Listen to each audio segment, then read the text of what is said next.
गुरुजी competitive exam channel पर आपका स्वागत करता हूं। मैं अध्याय 4 पूर्ण प्रतिस्पर्धा की स्थिति में फर्म के सिद्धांत के महत्वपूर्ण प्रश्नों पर चर्चा करूंगा।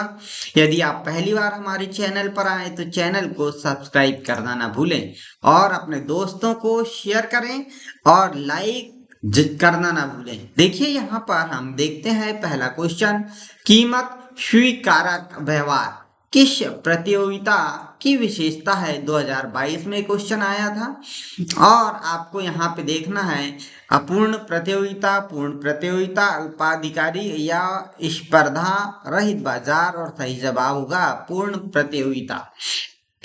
देखते हैं दूसरा क्वेश्चन आपके सामने ये रहा कि पूर्ण प्रतियोगिता के अंतर्गत यहाँ पर आपको बताना है कि पूर्ण प्रतियोगिता के अंतर्गत मांग वक्र जो है वो दाएं को ऊपर की ओर उठा हुआ होता है या एक सीधी रेखा होती है, या फिर बाएं को नीचे की ओर झुकता है या दाएं को नीचे की ओर झुकता है। आपको सही जवाब देना है इसका, और इसका सही जवाब होगा दाएं को नीचे की ओर झुकता है।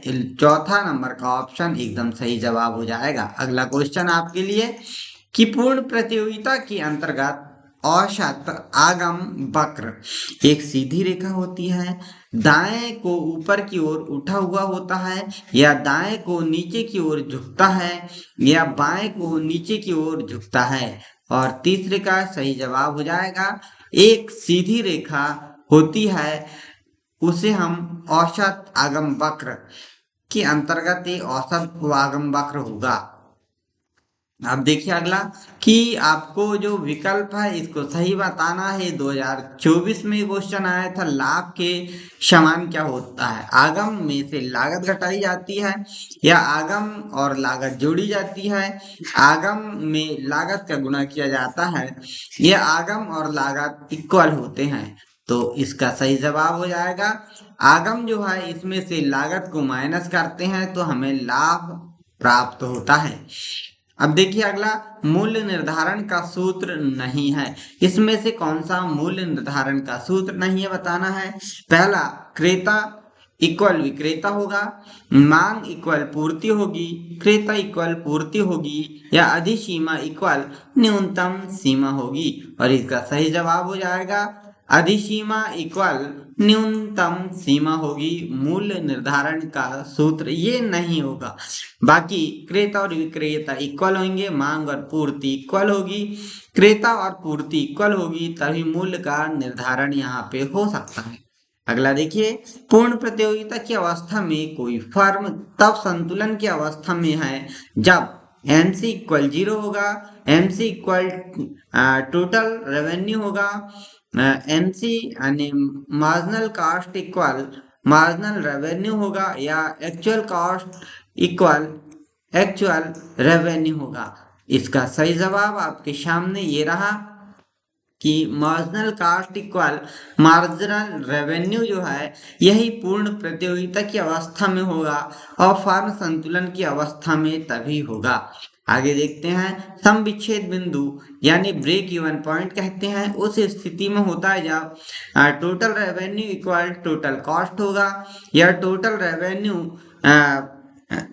लेस देन टोटल कॉस्ट होगा या फिर total revenue greater than total cost होगा या टोटल रेवेन्यू इक्वल 0 होगा। और इसका सही जवाब हो जाएगा total revenue equal total cost. जहां पे होगा वहीं पर सम विच्छेद बिंदु यानी ब्रेक इवन पॉइंट होगा।